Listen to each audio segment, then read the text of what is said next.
என் அன்பு பிள்ளையே, நீண்ட நாட்களுக்குப் பிறகு உன்னுடைய குலதெய்வமானவர் உன்னை தேடி வந்திருக்கிறார்.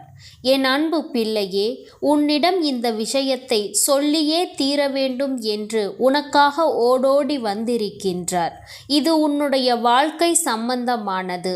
அதனால் இந்த பதிவினை முழுமையாக கேட்டு அவர்கள் என்ன சொல்ல வருகிறார்கள் என்பதை நீ தெரிந்து கொள் என் குழந்தையே.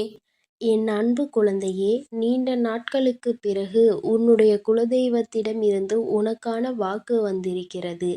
என் தங்கமே, குலதெய்வமே நேரில் வந்து சொன்னதாக உன் தாயின் வாக்கை நீ எடுத்துக்கொள்ள வேண்டும். ஏனென்றால் அம்மா உன்னோடு எந்நாளும் இணைந்திருக்கிறேன் அல்லவா? நான் உன் வாழ்க்கையில் ஒரு அங்கமாக மாறியிருக்கிறேன் அல்லவா? அதனால்தான் உன்னுடைய குலதெய்வன் என் மூலமாக உன்னிடத்தில் பேச விரும்புகிறார்கள். உன்னுடைய வாழ்க்கை சம்பந்தமான சில விஷயங்களை உன்னோடு பகிர்ந்து கொண்டு உன்னுடைய முடிவுகளையும் தெரிந்து கொள்ள நினைக்கிறார்கள். அதுபோல இன்னும் சில விஷயங்கள் உங்கள் குலதெய்வ கோயிலில் நடந்து கொண்டிருக்கிறது. அதில் சில தெளிவுகளையும் கேட்க விரும்புகிறார்கள். என் தங்கமே, அவர்களின் வாக்கினை கேட்டு அவர்களுக்கான பதிலை உன்னுடைய வீட்டில் இருக்கின்ற குலதெய்வத்தை நினைத்து தீபத்தை ஏற்றி வைத்து நீ அவர்களிடம் உன்னுடைய மனதில் இருக்கும் விஷயங்களை தெளிவாக சொல். அது அவர்களின் செவிகளுக்கு எட்டிவிடும். அப்படி இல்லை என்றால் இந்த தாயானவள் என்னிடத்தில் சொல். என்னை நீ மனதார நினைத்து சொன்னால் போதும், அம்மா அதை அவர்களுக்கு தெரிவித்து விடுவேன். என் தங்கமே, அப்படி நம்முடைய குலதெய்வத்தின் மனதில் என்னதான் இருக்கிறது என்று நீ நினைத்து முடிப்பதற்கு முன்பாகவே அம்மா எல்லா விஷயத்தையும் உன்னிடத்தில் சொல்லிவிடுகிறேன். அவர்கள் என்னிடம் பகிர்ந்து கொண்ட விஷயங்களை எல்லாம் நான் உன்னிடத்தில் தெளிவாக சொல்கிறேன். என் தங்கமே, கவனமாக கேட்டுக்கொள். என் குழந்தையே, உன்னுடைய வாழ்க்கையில் ஒரு பிரச்சனை தொடர்ந்து இருந்து கொண்டே இருக்கிறது. அதற்குள் உன்னுடைய குலதெய்வ கோயிலில் நடந்து கொண்டிருக்கின்ற விஷயத்திற்கும் தொடர்புடையவர் ஒரு ஆள் மட்டும்தான். என் தங்கமே, இவர்களின் மூலமாக உன் வாழ்க்கையில் ஏற்பட்டு கொண்டிருக்கும் பிரச்சனைகளுக்கு விரைவாக முடிவினை கட்ட வேண்டும். ஏனென்றால் இவர்கள் குலதெய்வ கோவிலிலும் பிரச்சனைகளை உருவாக்கி சண்டையை மூட்டிக்கொண்டு இருக்கின்றார்கள். அவர்களின் மனதில் நல்லது செய்ய வேண்டும் என்ற எண்ணம் துளி கூட இல்லை. யாரை அவமானப்படுத்தலாம், யாரை அசிங்கப்படுத்தலாம் என்று காத்து கொண்டு நிற்கின்றார்கள். இந்த நேரத்தில் நீ தெரிந்து கொள்ள வேண்டிய விஷயம் என்ன தெரியுமா? உன்னுடைய வாழ்க்கையில் உனக்கு பிரச்சனைகளை ஏற்படுத்தி கொடுக்கக்கூடியவர்கள் உன்னுடைய குடும்பத்தில் உள்ளவர்கள் என்பதுதான். மிக ஆச்சரியமான விஷயம். எந்நாளும் உன்னிடத்தில் நல்லவர்கள் போல பேசிக்கொண்டு இருந்தவர்கள் இப்பொழுது சில காலமாக உன்னோடு என்றுமே பிரச்சனையில் ஈடுபட்டு இருக்கிறார்கள். நீ எதுவுமே செய்யாமல் இருந்தால் கூட உன்னை வம்பிழுக்க பார்க்கிறார்கள். என் தங்கமே, அவர்கள் உன் வாழ்வில் ஏற்படுத்திய கஷ்டங்கள் எல்லாம் இன்னமும் உன்னால் அதிலிருந்து மீள முடியாத அளவிற்கு பல காயங்களை கொடுத்திருக்கிறது. குழந்தையே, உன் மனதில் கொண்ட எண்ணங்கள் உன் வாழ்க்கையில் பிரதிபலிப்பதற்கு முன்பாகவே இவர்கள் அதை கெடுத்து விடுகிறார்கள். குலதெய்வ கோயிலில் நின்று கொண்டு உன்னை பற்றி மற்றவர்களிடம் தவறாக பேசுகின்றார்கள். குலதெய்வ கோயிலுக்குள் நுழையும் பொழுது மனதில் தெளிவான எண்ணங்கள் இருக்க வேண்டும். குலதெய்வ சன்னதியில் நின்று கொண்டு யாரிடமும் யாரும் சண்டையிடக்கூடாது, மற்றவர்களுக்கு மனதில் கெடுதல் நினைக்கக்கூடாது என்று இந்த பிள்ளைகளுக்கு நான் எத்தனையோ முறை சொல்லியிருக்கிறேன். ஆனால் எதையுமே உணர்ந்து கொள்ளாமல் அங்கே நின்று கொண்டு உன்னை பற்றி தேவையில்லாமல் பேசிக்கொண்டு இருக்கிறார்கள். மற்றவர்களிடம் உன்னை பற்றிய கெட்ட எண்ணத்தை விதைக்கின்றார்கள். இவர்கள் இப்படி செய்வதினால் அவர்களுக்கு கிடைக்கப் போவது என்னவென்று உணராமல் நிற்கின்றார்கள். அவர்கள் நினைக்கின்றார்கள், நாம் இப்படி செய்துவிட்டால் நமக்கு சந்தோஷம் கிடைக்கும் என்று. ஆனால் ஒருபொழுதும் அதிலிருந்து அவர்களுக்கு சந்தோஷம் கிடைக்காது. மாறாக தெய்வத்திடமிருந்து தண்டனைதான் கிடைக்கும் என்பதை மறந்துவிட்டார்கள் போல. இனி அவர்களுக்கு அதனை ஞாபகப்படுத்த வேண்டிய நேரம் வந்துவிட்டது.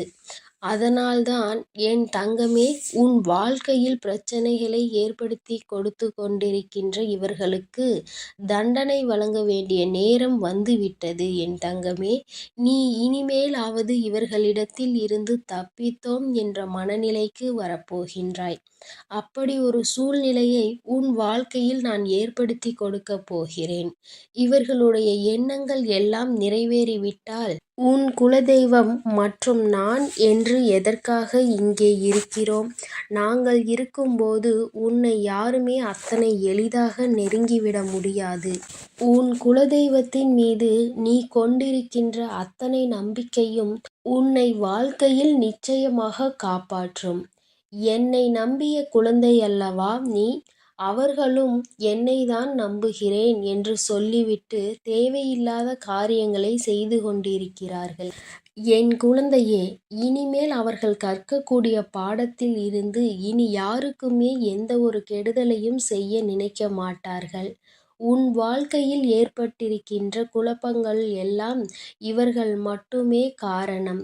இவர்கள் இப்பொழுது என்று இல்லை, ஆரம்பத்தில் உன் வாழ்க்கையை கெடுக்க நினைத்தார்கள். ஆனால் ஆரம்பத்தில் கெடுக்க நினைக்கும் பொழுது அவர்களுக்கு உன்னை பற்றிய சில விஷயங்கள் ஏற்புடையதாக இருந்தது. ஏனென்றால் நீ அப்பொழுது ஏற்கனவே கஷ்டத்தில்தான் இருந்தாய். அதனால் எதுவும் செய்ய வேண்டாம் என்று விட்டு விட்டார்கள். ஆனால் இப்பொழுது உன் வாழ்க்கை சூழ்நிலை சற்று மாறுதலாக இருக்கிறது அல்லவா? இந்த மாற்றத்தினால் வாழ்க்கையில் நடக்கின்ற சில பிரச்சனைகளுக்கு அவர்கள் காரணமாக மாறிவிட்டார்கள். நல்லபடியாக வந்து விடுவாயோ, வாழ்க்கையில் நல்லா செழித்து விடுவாயோ என்ற பயம் அவர்களுக்குள் வந்துவிட்டது.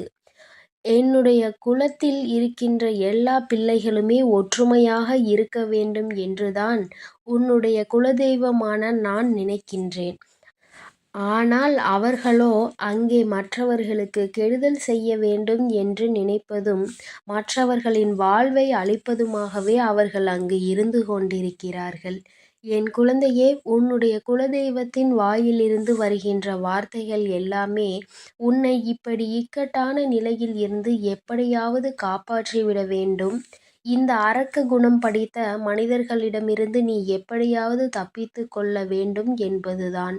அதனால் என் குழந்தையே, உன் வாழ்க்கையில் நடக்கின்ற விஷயங்களை எல்லாம் நினைத்து நீ கவலைப்படாமல் நிம்மதியாக இருக்க வேண்டும். உன்னை ஒருவர் வஞ்சிக்கிறார் என்றால், உன் வாழ்க்கையை ஒருவர் கெடுக்கிறார் என்றால், அதுவும் அவரும் உன்னுடைய குலத்தில்தான் இருக்கிறார் என்றால், உன்னுடைய குலதெய்வம் அவர்களை ஒருபோதும் விட்டு விடாது என்பதை மனதார நம்ப வேண்டும். என் குழந்தையே, உன்னுடைய குலதெய்வம் உன்னுடைய வாழ்க்கையை நிச்சயம் இவர்கள் முன்பாக உயர்த்தி கொடுப்பார்கள் என்பதை நீ மறந்துவிடக் கூடாது. இதுநாள் வரையிலும் நீ அனுபவித்தது எல்லாம் போதும். இனிமேல் இந்த வாழ்க்கையில் உனக்கான சந்தோஷம் மட்டுமே எஞ்சியிருக்கும். இனி அந்த சந்தோஷத்தை நீ யாருக்காகவும் எதற்காகவும் விட்டு கொடுக்க வேண்டாம். என் பிள்ளையே, இனிமேலாவது இப்படிப்பட்டவர்களை நினைத்து வேதனைப்படாமல் குலதெய்வம் அவர்களுக்கு தண்டனை கொடுக்கும் என்பதை மனதார நம்பி வேலையை செய்து கொண்டிருக்க வேண்டும். இவர்கள் கோவிலுக்குள் வேண்டுமானால் வந்து நிற்கலாம். ஆனால் குலதெய்வத்தின் பார்வையை ஒரு நாளும் பெற்றுவிட முடியாது. இவர்கள் செய்த பாவத்திற்கான தண்டனையை குலதெய்வம் அவர்களை ஒதுக்கி வைப்பதுதான். என் செல்ல குழந்தையே, உன் குலதெய்வம் கொண்டு வந்த வார்த்தையை கேட்டுவிட்டாய் அல்லவா? இனி உனக்கு எதிரி என்றோ துரோகி என்றோ யாராவது இருக்கிறார்கள் என்றால் அவர்களை நினைத்து நீ மனம் வருந்தாதே. நிச்சயமாக உன் வாழ்க்கையில் நல்லது நடக்கும். அதை இப்பொழுது உன் குலதெய்வம் செய்து கொடுக்க ஆரம்பித்து விட்டார்கள் என்பதை புரிந்து கொண்டு, என் பிள்ளை, நீ சந்தோஷமாக இருந்தால் போதும். யார் என்ன நினைத்தால் என்ன? உன் விருப்பத்தை நிறைவேற்றி தர வேண்டியது உன்னுடைய குலதெய்வத்தின் பொறுப்பு. உன்னுடைய இஷ்ட தெய்வத்தின் என்னுடைய பொறுப்பும் அல்லவா? அதை நிச்சயமாக நான் உனக்கு செய்து கொடுக்கின்றேன். என் அன்பு குழந்தைக்கு இந்த அன்னையின் ஆசீர்வாதங்கள் எப்பொழுதும் நிறைவாக கிடைக்கும். நீ இனி எதை நினைத்தும் கலங்க வேண்டாம். எல்லாவற்றையும் நானும் உன் குலதெய்வமும் சேர்ந்து சரி செய்து உனக்கு கொடுப்போம். உனக்கு ஒரு மகிழ்ச்சியான வாழ்க்கையை கொடுப்பது இனி எங்களுடைய கடமை, பொறுப்பு.